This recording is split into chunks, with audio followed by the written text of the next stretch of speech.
Welcome to College Football Roundtable, your source for college football coverage, including major storylines, playoffs, can't miss game previews, and picks each week. Join your hosts, Dan, Rob, and Jordan at the roundtable for a show unlike anything else. As for Football presents the College Football Roundtable.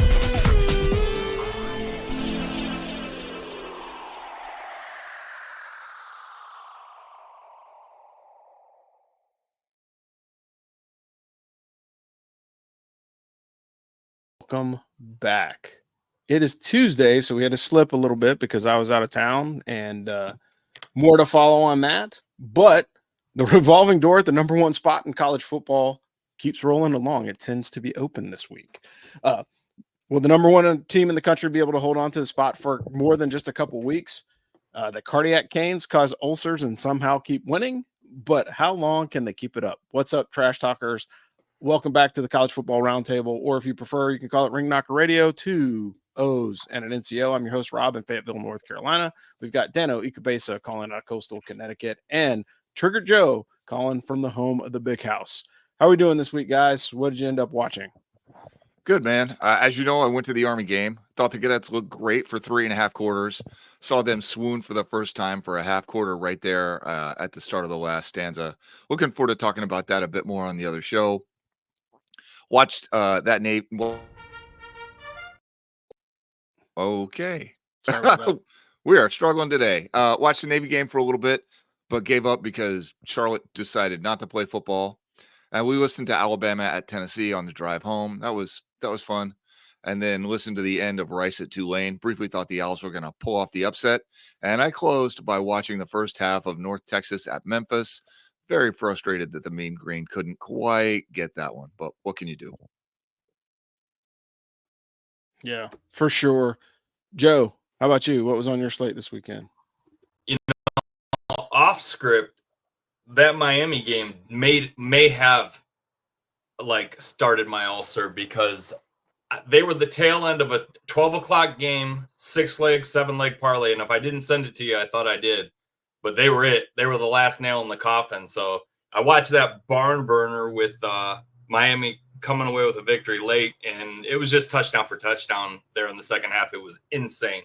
Then, unfortunately, I got to watch my Michigan Wolverines get beat again in a game where they just, I sent it to you in the first quarter. They should be unranked. They're not relevant. And I'm going to focus on pretty much the rest of college football this season and just take the victory lap that they won last year because they might need several things, including a coach. I don't know yet. But then I watched watched Georgia announce that they're back and just pushing Texas around like they were child's play. And then Alabama getting upset to Tennessee was just absolutely insane game for 4 quarters. But my question is, you think Georgia's going to actually hang on to that number one spot, or is it going to be another revolving door? They look like they were back to me. I don't know if that was a fluke or if that's something they can sustain. Yeah, it's like, who knows, man. My opinion is you got to catch the dogs early because they are a different team at the end of the season. And now that we've reached the halfway point, the real Georgia has stood up. We'll see. Yeah. But well, yeah. And typically what we see is Bama's got a Bama. They're not doing that this season. And normally, there's probably 3 teams in college football that are habitual powerhouses, Bama, Ohio State, and, freaking Georgia. You either catch them in the first 6 weeks or you're not catching them at all. Yep. And, all of those teams have taken an L. The other question that I have, and this is the thing that I was talking to some LSU friends while I was at Universal Studios, and I was like, so do you think a 2-loss Bama still makes it into the playoff? And LSU fans are like, hell no, man. Like, they don't deserve it. Okay, that's fair. If they win out, they will. But yeah, they're going to fill seats. But that becomes the question. It's like, look, we can have a much, much deeper discussion about, cash in college football. See some bigger market teams get the push. And, and there's expanded games, there's expanded money-making opportunities. So they're going to want the teams that travel well. Yeah, they're going to want They're going to want butts and seats. And speaking of butts and seats, They still have to win out. Wait, hold on. That's a long ways away.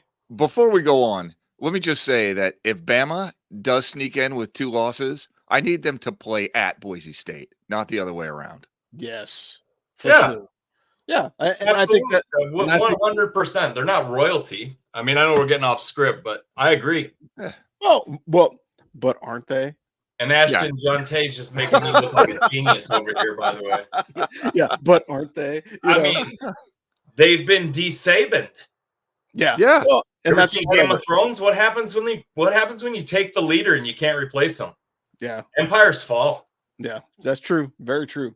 Yeah, so I was on the road most of the weekend. I did both Halloween events in Orlando, which was cool. We can talk about that a little bit more, but I did get to watch the Army game. I thought it was a tale of 2 halves. I thought the first half was much, much better than the second.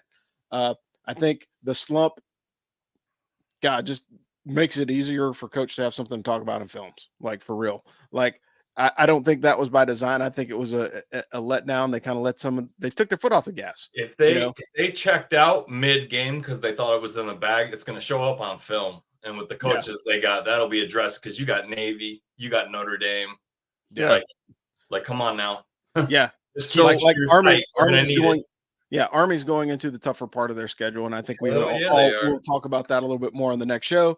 But I was checking scores the whole time. What's going on in Texas, man? Is Quinn Ewers like everything that we hoped he was going to be, or what happened? Because he got smacked around, gets pulled, Arch Manning gets smacked around. There was no answers. And again, that goes back to like, maybe that's a coaching thing, right? This is an honest question. Is Ewers healthy? I don't know. See, that's the thing is like, he held them out for how long? Yeah.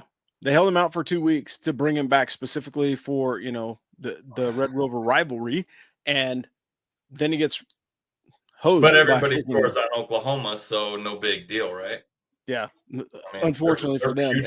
And then again, we already mentioned, my last comment in the outline is just like, hey, does a 2-loss Bama get in? And I think there's going to be a bearded guy with a wig that's going to look an awful lot like Nick Saban that shows up in that locker room to start making corrections, because like I honestly don't think I wouldn't say that they're in trouble, because it's college football. They're going to win 10 games, right? We know that. But the reality of it is expectations versus reality. Bama may run the table. They may make the playoff, but it's not the same team that it was last year being coached by Nick Saban, or the team in previous years that's won national championships. Over to you, Dano, for the Service Academy standings. Yeah, man. So number 23 Army is now 7-0 after beating the Pirates of ECU. The Black Knights have a bye this week. That is good, I guess, in the sense that they got to play Air Force in 2 weeks, but it has left a little bit of a existential crisis amongst the fanfare. Team is certainly going to have some coachable moments after this weekend's 45-28 win. But still, that is a commanding win. And depending on when you bet, they probably covered the spread. Bryson Daly accounted for 5 touchdowns for the Army team. I thought he accounted for all 6. And the offensive line looked extremely dominant in the first half against a really good rushing defense. Coach Monken's going to get these guys prepared for Air Force next week. But, Rob says he wouldn't want to be in the locker room for the film breakdown. Like I said, we're going to talk about that in the next show, because I think I have a little bit different take on this than he does. Now, number 25 Navy put a hurting on a Charlotte 51-17. And it's weird because Charlotte beat the crap out of ECU, which I would have said was a better team. And then they get smacked around by Navy by turning the ball over 5 times, including throwing 2 pick sixes. I'm just, some of that came on boneheaded plays, but, also that mids defense, we were kind of questioning it before, but they forced a fumble. The second pick 6 came off a pretty nice defensive play. That defense is coming around. Charlotte outgained the mids by quite a bit. I mean, it was nuts. They forced 6 punts from Navy. Like, and the game should have at least been competitive on that basis, but you can't win turning the ball over 5 times. That's just not normal. So for sure. I think the 49ers have some things that they got to work on. And Navy rushing 41 times for 4.1 yards per carry, 171 yards total. Like, I don't know, man. We'll see. They're boom or bust, right? Yeah. And they're taking on Notre Dame this week. and they opened at about 16 points. The line's now down to about 11.5. Like, we'll talk about this more when we get to our locks of the week, but that's a pretty generous line for Navy, particularly the way they played against the Fighting Irish should be much, much more than 11-point favorites. Yeah. So I think there's a lot of money coming in, a lot of home money coming in on the mids right now. Yeah. Finally, Air Force dropped another miserable loss to Colorado State this week, losing 21-13. Oddly, they didn't even bring the Ram Falcon trophy with them to the game, so that they got to FedEx that thing over to Colorado State, which is very strange. That's suspect right there. I know, it's very strange. They didn't bring the Commander-in-Chief's trophy to the Army Air Force game last year either, so we didn't have it on the field for the Army-Navy game. That's weird. I don't know what's up with that. Apparently, the Zoomies broke a 22-year winning streak against the Rams by losing this time.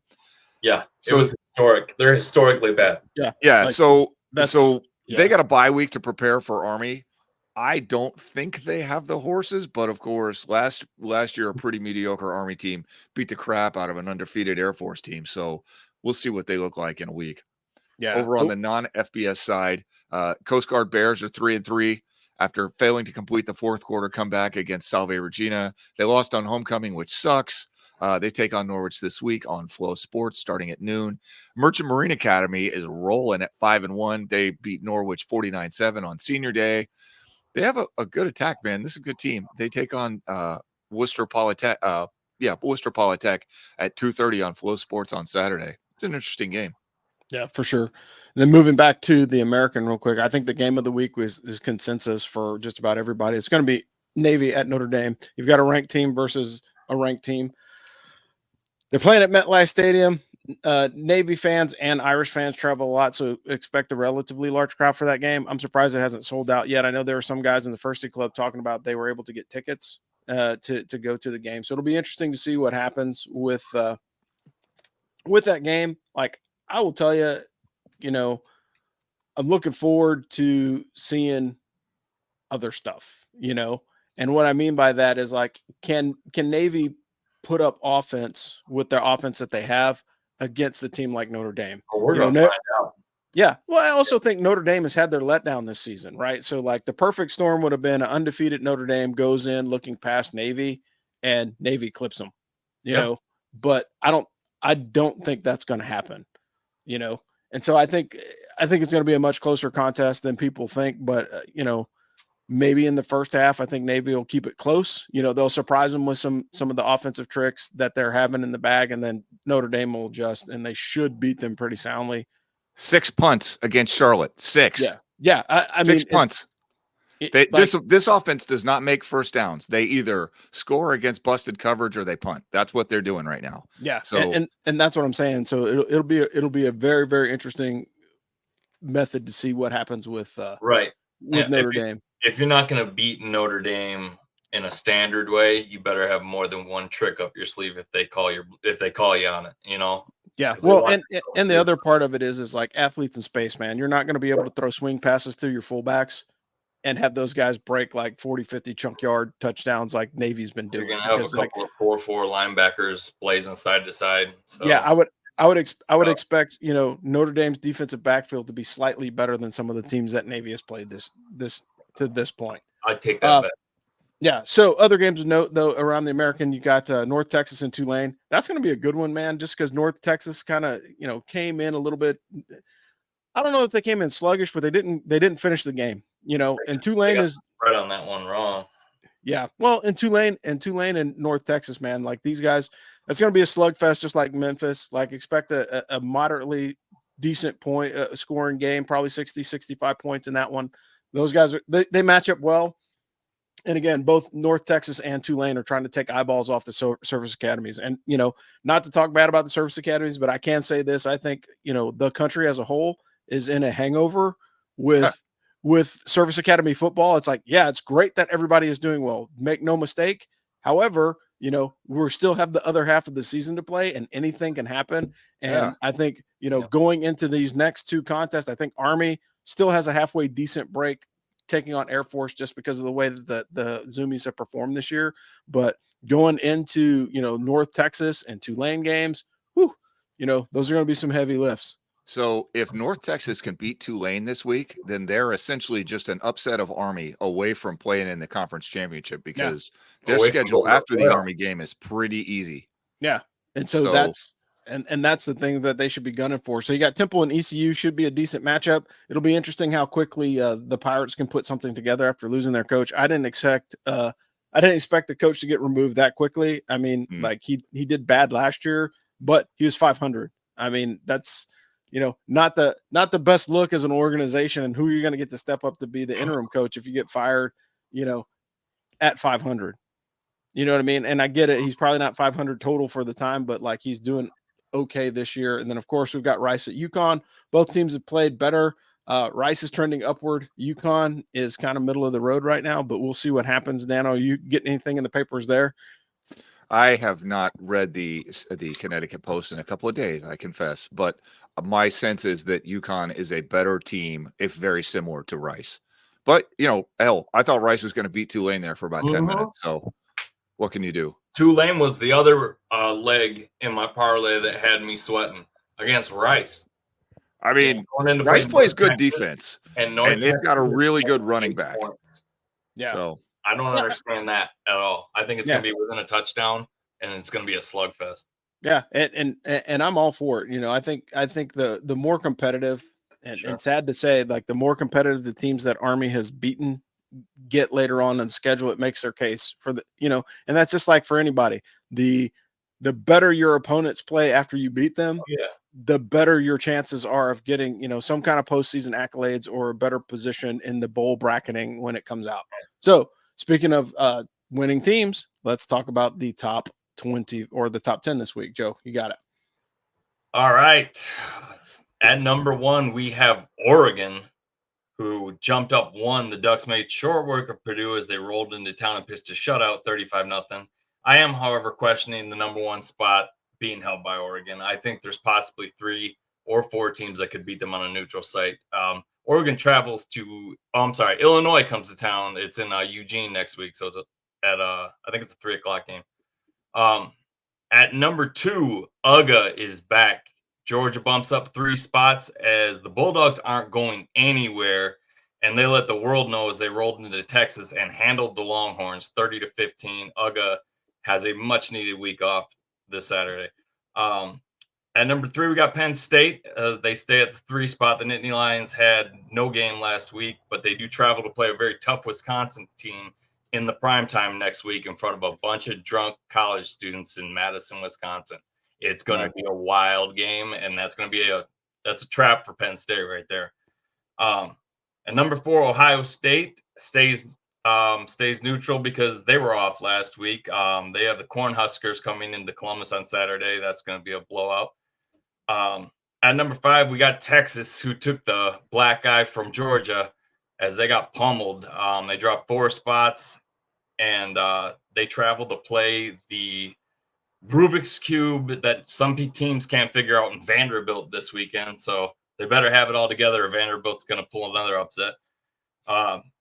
Number 6, Miami stays at the number 6 spot, but the Cardiac Canes pulled out a barn burner against Louisville, 52-45, to stay undefeated. They have the once great Florida Seminoles coming to town on Saturday for what will be a drubbing, no doubt. At number 7, we got Tennessee bumping up 4 spots as the Volunteers pull off the upset over Alabama, 24-17, and Tennessee is rolling. I, for one, think they might be a touch underrated at this moment, just by watching them play. Interesting. Number 8, we got LSU as they stayed neutral. The Tigers stayed number 8, despite smacking around a very underrated and tough Arkansas Razorbacks team, 34-10. They travel to A&M Saturday to hopefully close out a very tough schedule in October. Number 9, we got Clemson bumping up a spot. The Tigers move up 1 spot as they go to Virginia and handle business 48-31. Clemson, among several others in the top 10, is off on Saturday.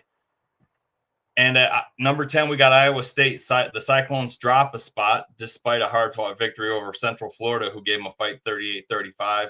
to move to 7-0 on the season. What a great first half it's been for the Cyclones. And that closes out the top 10. Thanks, Joe. Yeah, so top 25 losses for the year. We kind of hit the rest of the also rans on this. We got 37 notable losses so far this season. Texas got throttled, as we mentioned before, 30-15, like 7 sacks, man. They pulled Quinn Ewers. It could have been worse. Yeah, and it goes back to what we were talking about before the show really got started. Is Quinn Ewers actually healthy? You know, like that. I think that's the biggest question coming out of the Georgia game. And hey, look, Georgia's defense is good, man. You know, their defense has always been good. It was just their offense had a little bit of trouble getting going. You know, we talked about Tennessee beating Bama. Bama's a 2-loss team, and you know, sorry for the Michigan faithful. Like, I guess they feel like Thanos after the snap. You know, what did the national championship cost you? Everything. And so now the Lions are playing so well, is all I'll say. Yeah, and so for fans in for fans in the state of Michigan, you may have to tune your channel elsewhere to see what's going on. The number one Michigan State this weekend. We better get it right, man. I'm not. You don't understand what a loss to them feels like when you live here. Oh. Woo! Yeah, so we got to get that one. I think they win, but I think it's going to be ugly. Yeah, the pressure cooker is on, and like all we don't need to see is another ugly Michigan State kicker celebration, if you remember that one. But speaking of people that I've had dreams of pummeling that guy. I'm just kidding. You know, and speaking of people that have seen it enough, have burdens with success. Joe, let's dive into the Blue Falcon of the week. All right, this one may be a controversial one, but you know, I love college football, and I don't necessarily relish my duty of handing out this award, but it's not whether I want to do it or not. I have to do it, and so this week might be a surprise. My Blue Falcon of the week, I'll just get to it, is the head coach of the now 2-loss Alabama Crimson Tide, Kalen DeBoer. Why, you ask? I'll tell you. Maybe the greatest college football coach to ever do it, Nick Saban, put that team together for you. And they haven't had 2 losses before Halloween since I was 4 years old, and I'm old. You've got over 100 kids on those sidelines, and more than 50 of them are going to the NFL, and that's a modest assessment. If you can get them up to beat a team like Georgia that just smacked around Texas, then take them to Vanderbilt and lose, then lose again to Tennessee, you aren't doing your job properly or consistently, one of the two. You certainly aren't doing it like the guy who was there before you did it. Now, those are mighty big shoes to fill, but they're a really nice pair of shoes with some very comfortable insoles that every time you walk down the street, people say, hey, those are great shoes. All right, that's a great looking team. What are you going to do when you have to recruit on your own? I'm not an Alabama fan, and personally, I don't mind if they lose. But when you step up to replace a God amongst men, you better do his years of service justice. And quite frankly, I don't think you are right now. Jalen Milroe looks like he's lost focus. Malachi Moore's throwing temper tantrums and kicking footballs out of the ref's hands. I'm not going to be an alarmist and say it's lack of institutional control, but you're not doing the talent that was gifted to you any justice, in my opinion. For those matters, and the fact that Alabama has 2 losses before I've taken my kids trick-or-treating since I was young enough to go trick-or-treating myself, Coach DeBoer, you're my Blue Falcon of the week. Yes. All right. So I think Tennessee is better than you think they are. I think Tennessee might be a little better than you think they are, but I will agree that Jalen Milroe looks like he's regressed since they played Georgia. I'm not saying it was automatic that they should have beat Tennessee. Yeah. I'm saying the mistakes that Milroe made in the second half, it was like, that isn't the guy that Michigan played. Yeah. He put the team on his back and took the lead back from Michigan in the fourth quarter, and I was like, oh, crap, we just woke up Jalen Hurts. I know the kid's got the talent. I've seen it. Yeah. That's against the defense that was mostly drafted into the NFL or is going to be. And no, I agree with that. Yeah, he's got the talent. Yeah, for sure. So moving on, and speaking of, we're adding insult to injury, so we're talking about 1-5 and now 1-6 teams. And so I put the question out and said, hey, which 1-6 team has had the worst fall from grace? And I can say that now because there are teams that are legitimately struggling. We understand that. Both Air Force and Florida State have similar seasons and similar results over this weekend, right? Both of these guys lost to their longtime rivals in football contests, which they hadn't lost to in 20 years. So for example, Florida State has never lost to Duke until this weekend. Never in the history of those programs playing each other. Colorado State hasn't put hadn't touched the Round Falcon Trophy in 2 decades, and all of a sudden now it's getting FedEx to their location because we didn't put it in the truck for some reason. Yeah, come on, you know what I mean? Like the hubris, sheer effing hubris that you think it's just going to go your way. But it's a good word because when I say it, I sound smart. For sure. But the real question is, like, whose fall from grace has been the worst, man? Because like you've got those guys, and I've got a list, in my notes. But right now, you're 1-6 teams going into this season. You've got Florida State, you've got Air Force, UAB, Purdue, UMass, Akron, Utah State, Southern Miss, Troy, and Mississippi State. And then, the worst team in college football has to be the Kent State Golden Flashes with a illustrious record of 0-7. Could it be the name? My God, Golden Flashes? But come on, that's like they're on par. You know what I'm saying? They're not underachieving. This is kind of who Kent State tends to be. Dano comes in with the facts. That's truth. They're not expected to be. I'll just jump ready, but go ahead, Dan. Rob, and I'll just say Florida State's fall is the worst of all of these by a mile because people had them in the playoff, man. Like they were undefeated last year. Everybody was, they were ready to crown these dudes before the season started. Weren't they ranked in the top 10? That Florida State team is they're struggling. Like that is a struggle. And with Air Force, the only people who thought Air Force were going to be good this year are people who do not watch Air Force. They have 5 returning starters from previous teams. Like I told you before the season started that their ceiling was 5 wins. It looks like their ceiling might not even be 5 wins, but they are who I personally thought they were. Like, I don't think they're underperforming. They just, they sold their soul for rock and roll, and now that's due. Florida State, like that's a team that I don't know what happened to Florida State, but it is not good. Yeah, for sure. Joe, what about you? Okay, everything Dano said for 60 seconds. Repeat. It's literally the same thing. He almost nailed my first 2 sentences word for word. So I've been witness to being a fan of a team that loses that game to a team we haven't lost to in 30 years. I've watched it happen at Michigan. And let me tell you, when that starts happening for the first time, dark days are coming, and it's going to take a while to get out. So I'll just say that as my caveat to what Dano was saying, and then I'll move to the fact that I appreciate you didn't mention my boys, but the fall from quality of play is bigger, maybe nowhere right now, than on the offensive side of the ball, right down the road in Ann Arbor. I don't mean to use your talking point as a jump off to talk more about Michigan than I already do, but if they don't win on Saturday, they'll be 4-4 and a loss to Michigan State. I understand that losing key players can catch a program with their pants down, but there's no excuse for the gap in talent at quarterback at Michigan. Most solid Michigan fans that I know agree that, dude, we're Michigan. You always have somebody lined up 2 years later. And I'm telling you, we don't. That's all there is to it.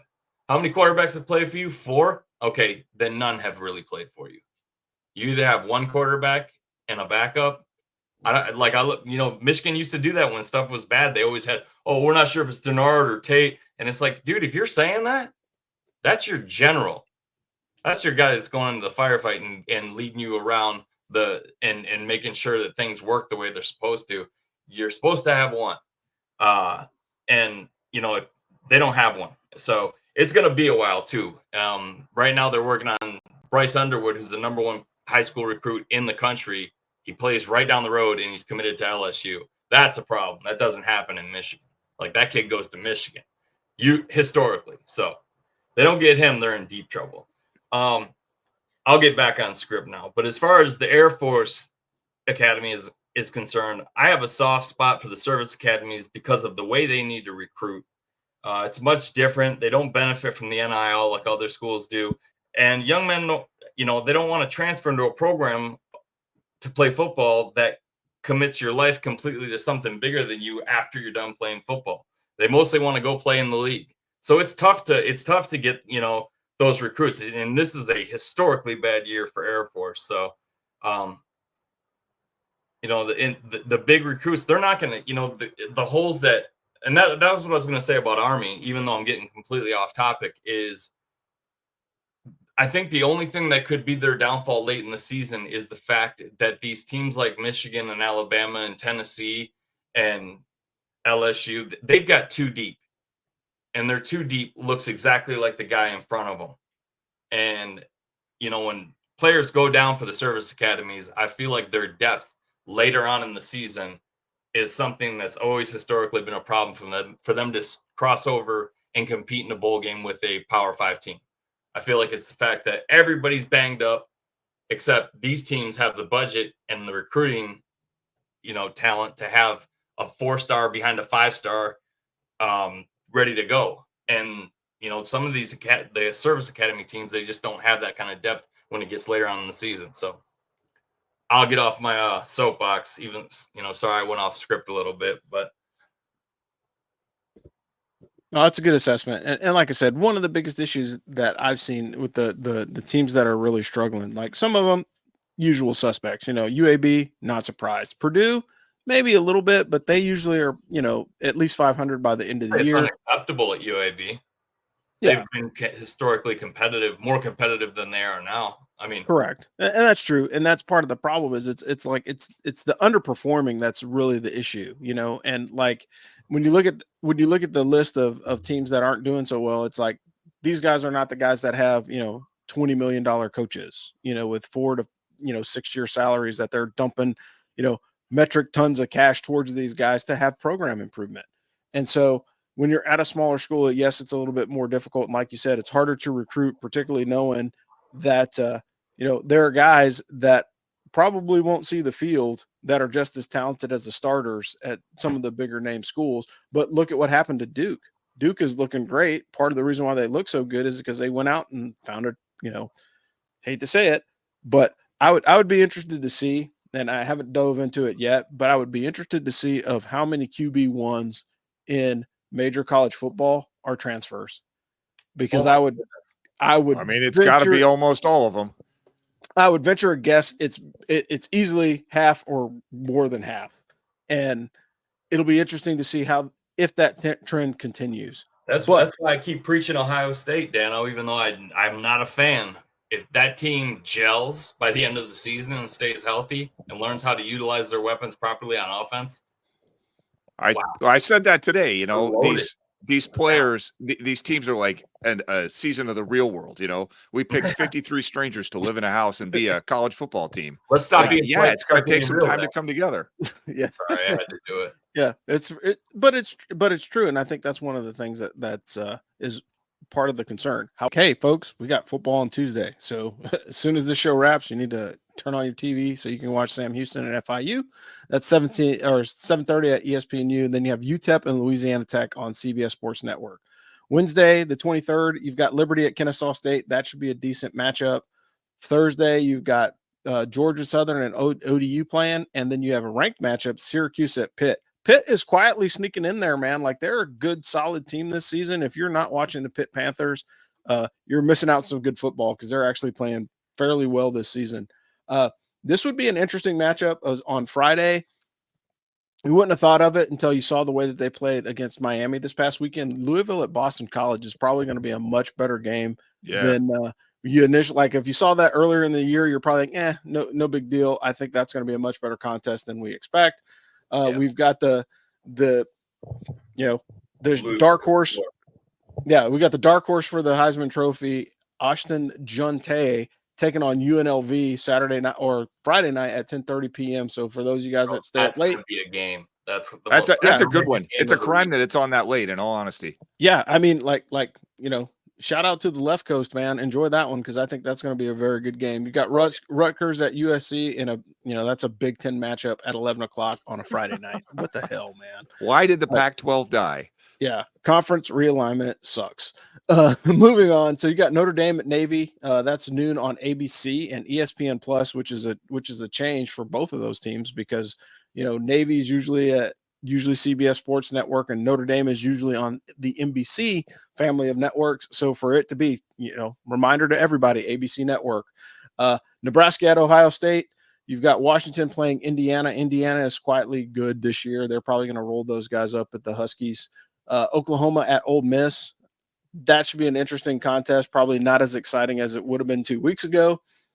Georgia Tech at Virginia Tech. I think that'll be a good game. Tech on tech violence is always good.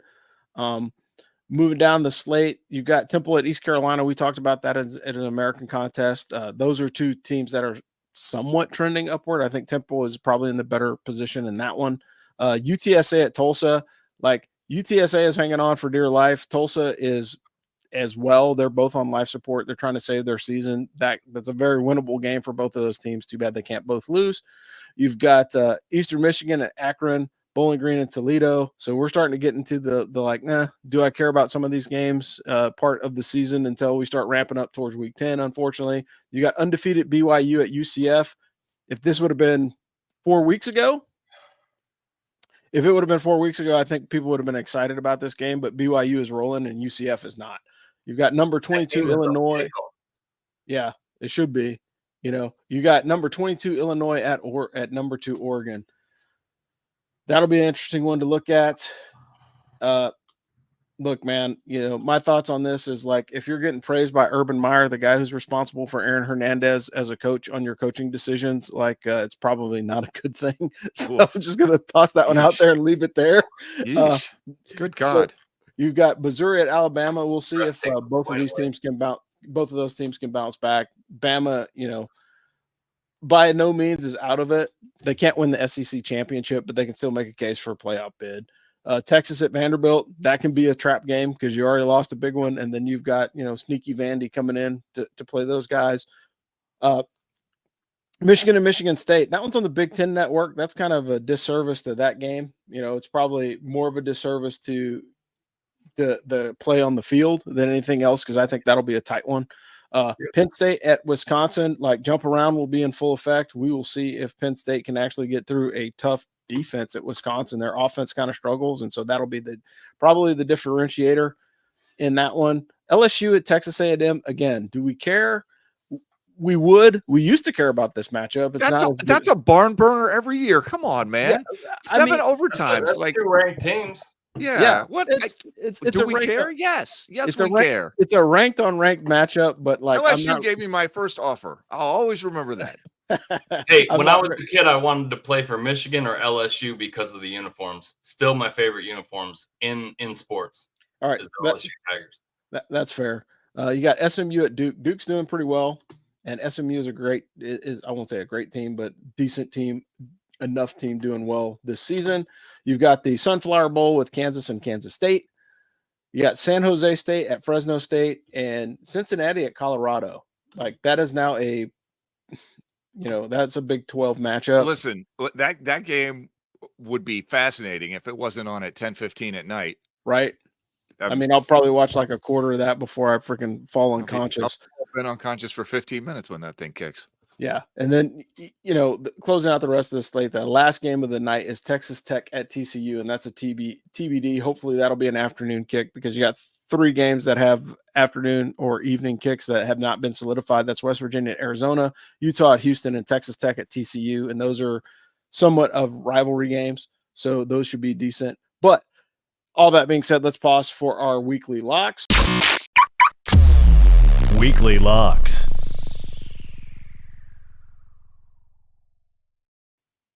Dano, what'd you pick this week? Charlotte just killed me, man. I went 1-2. I'm not getting over that soon. The 49ers, that was terrible. And FAU is also terrible. I understand Cam Fancher took a little injury, so I feel bad about it, but yeesh, man. I'm under 500 again and not super happy about it. So I took Notre Dame -11.5 versus Navy. Mine, and we've already said, this line has moved because of irrational exuberance. SP Plus makes the line 19.5. And I would argue that the mids might cover 19, but beyond that, you got to bet the numbers. And this is over a touchdown of irrational exuberance. There's just no way that Notre Dame is going to overlook Navy, because that's a rivalry that they play every year, and because they already dropped one where they overlooked it. I just think that this is a bad spot for the mids. I think that this is a tough spot for them. So I guess we'll see. I have been steady waiting for Navy to collapse for 2 weeks, and so far that hasn't happened. So maybe I'll be wrong, but I'm still telling you, I would bet the numbers. Illinois plus 21.5 at Oregon. Opposite is in play here. Oregon probably wins, but this game is probably a little closer than you think. Illinois is good. People just don't want to admit it. And finally, Louisiana Monroe plus 7.5 at South Alabama. Have people not noticed that ULM is good this year? Their only loss came at Texas. Yeah, give me Warhawks plus those points. Yeah, that's fair. Joe, how about you? Last week was absolutely brutal for me. Buffalo, Arizona State, Georgia Tech, and Texas Tech all let me down. Thank you to the Duke Blue Devils for winning one game for me. But this has been a very uncharacteristic season for me on my picks so far. It's too bad we can't do stat props, because I know I've sent you a few parlays that you've seen where when they let me play the yardage, I'm usually pretty on it. But no, there's been some upsets. But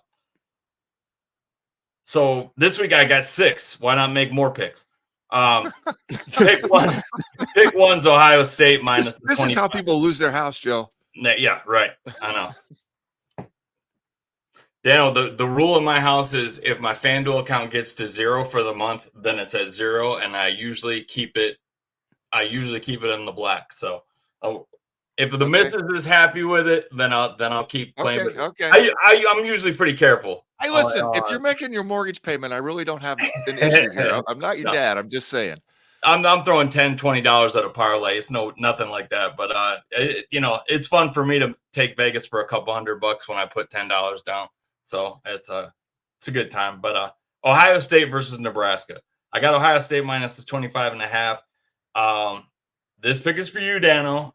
And no, I don't love the Buckeyes or Ryan Day, but this is going to be a bounce back game, a statement game. Hey, we're still here type of game. Call it whatever you want, but they are going to trounce the Nebraska Cornhuskers, who just lost, excuse me for slurring, Cornhuskers, who just lost by 55,000 points to Indiana. They just scored again. I'm taking Ohio State to cover 25.5. It's probably going to be more like, I think it's going to be like a 35-0 type game. It's going to be a beating. If they can only put 7 on Indiana, Ohio State's mad. And they just lost a very close one, and they're looking for something to beat on. And Nebraska just showed that they can't really do much against a quality team, so it's going to be bad. And then BYU, who we just talked about, versus UCF. I could not believe it when I read this game, but undefeated BYU has no spread in this game going in against Central Florida. It's a pick 'em. Yeah, give me BYU all day long to win this game. I know they're going on the road, and it'll probably be a tough game.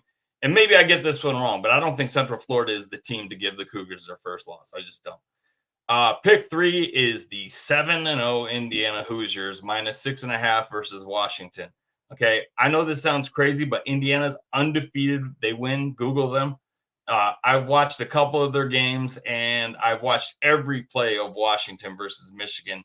And Washington is about to get properly introduced to the Big Ten by Indiana.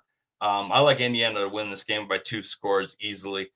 There's a new coach and a new culture, and they've got the talent to back it up. And every once in a while, Indiana will punch you in the mouth, and they've got one of those teams. I'll take the Hoosiers to handle them. Pick 4 we already talked about is North Texas plus 8 versus Tulane. Yeah, there you go. It's the who wears it better bowl in Texas as the Green Wave lock up with the Mean Green. Sounds like a comic book.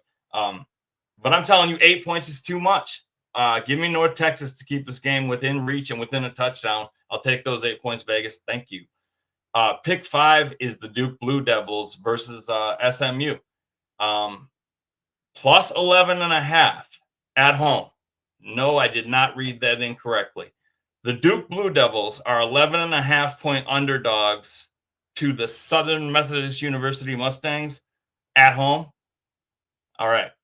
Duke just beat Florida State for the first time ever. And like I said, if it ain't broke, don't fix it. They covered for me last week, and I believe they cover again, even if they lose. Duke, and I'll take another 11.5 points at home. Vegas, thank you. And pick number 6 is the Wisconsin Badgers plus 6.5 in Madison against Penn State. I'm sure this pick sounds a little crazy, and maybe it is, but I've got 2 reasons for making it. Madison, Wisconsin students and alcohol at a 7:30 kickoff. Look, like, all kidding aside, I've watched a lot of Wisconsin this year. I've watched two of the games they played, and they're a tough team. They know Penn State quite well. This is a big dog in the Big Ten for years upon years upon years matchup where both teams are usually finishing second to Ohio State or Michigan. But that game is going to be an absolute thunderdome of noise. I guarantee you James Franklin saw this on the schedule and said, oh, shit, because that place is going to be a hellish environment to get a win. I could really see this being a field goal game. Either way, give me Wisconsin and those 6.5 points at home. Thanks, Joe. So I went 1-2 last week. I had FAU to cover against UTSA. Go figure. That seemed like easy money. Clearly it was not. Take the under 59.5 of Bama and Tennessee. That went the way that it went. And then Georgia Tech to cover 5.5 against Notre Dame. Notre Dame showed up, by the way. Yeah, well, Notre Dame showed up for that game. Well, the Alabama-Tennessee, that game is historically a scorer's delight. Yeah. Tennessee's defense is way better than you think. Yeah. And that's like another show. I think Tennessee's like probably the number 5 team in the country, legitimately. Like I said, man, underrated. Bama's offense has been struggling. Jalen Milroe does not look like the player that he was last year, and we mentioned that earlier. And that's normally why am I going in position? I wasn't concerned so much about Tennessee scoring points. I was more concerned about Bama. It's a good point, man. He really hasn't looked like he did that at the end of last season. Yeah, for sure. So, I'm grumpy this week, so I'm going to let the shade throwing begin. Take Illinois to cover 22.5 against Oregon, or I think Oregon is overrated. You guys know my stance on that. They couldn't beat Ohio State without cheating, which they admitted to, and we've heard that record before. Illinois is a good team. Will they play? I think they'll play the Ducks closer. I don't think they'll blow them out. I think the Ducks are looking past other teams towards the rest of their schedule, and like Illinois, oh, they're no good. We just got past Ohio State. This is a definition trap game. So I think they're going to be set up to, play a much closer contest than that. Can I caveat one thing before you move to your next pick? Yes. And this isn't fun for me to say, but I think Illinois is going to reflect one thing, and that's how bad Michigan is in this game. Because I don't think Illinois is very good from what I saw. Yeah. I do think Oregon's a little overrated, but I think Illinois is pretty basic. And if you have a quarterback that can run, you're going to give him real problems. And Dylan Gabriel, what is it? Dylan Gabriel? Yeah. I always forget his first name. Yeah. That kid can run, man. We've seen it. We'll see. Yeah, we'll see if he turns on the legs. I think that's probably their only way to get done. So that being said, sorry, Joe, I'm going to take Michigan State to cover 24.5 against the Wolverines. 24.5. Yeah, that's when I picked it. It was on Sunday. It was 20 plus 24.5. So I have no idea what when they came. Right. Yeah, I think that line absolutely has moved closer. But I'll tell you, hold on. Yeah, keep going. The keep line going, Rob. is. You know what? I got a site that'll keep going, Rob. Then, I'll look it up right now. Roger. And then my last pick again is take Coach Ken and San Jose State to cover 6.5 and get bowl eligible against Fresno State. I think they'll win it by a field goal. So I think that's really it. I don't know what the line is. We'll make the adjustment for the. It has fallen all the way to plus 4.5. Plus 4.5. Yeah, Opened I picked at that 21.5 and has fallen. 21.5. 4.5. Yes, yeah. Like it was massive. When I looked Saturday afternoon, it was 24.5. That's nuts, dude. I would have taken that. I'd have mortgaged my house on that one. Well, I'm glad that happened. Yeah, that's nuts. Yeah, that no way. They won't score that many points. Yeah, when I looked at that line, I was like 24.5. Please, I don't think there'll be 24.5 points scored in this whole game between both teams, let alone, let's be honest. Like again, not to say that I want both teams to lose because I have no dog in this fight, but like, I think, dude. It's Yeah. bad. I've watched all of it, every play. It's rough. Yeah. So Our we're going to offensive wrap the club. show up because we've got another one coming up. So if you're in Yeah. the Firsty Club or looking to join us, it's on the scroller at the bottom, sign up for Patreon real quick and jump in to the As for Football Army football show. Another week of college football is in the books. We're going to talk about the Lambert Trophy on the next show. So for those of you guys that are on the East Coast and want to know more about that, that award that is being resurged into the college football pantheon, join us for the next one. Anyway, I'm your host, Rob, here in Fayetteville, North Carolina. We got Dano Ikebesa calling out of coastal Connecticut and Trigger Joe from the home of the Big House. And for those of you guys that know, this is 2 O's and an NCO or the College Football Roundtable on Ring Knocker Radio. And we'll talk to you guys next time. Thanks. Beat Navy.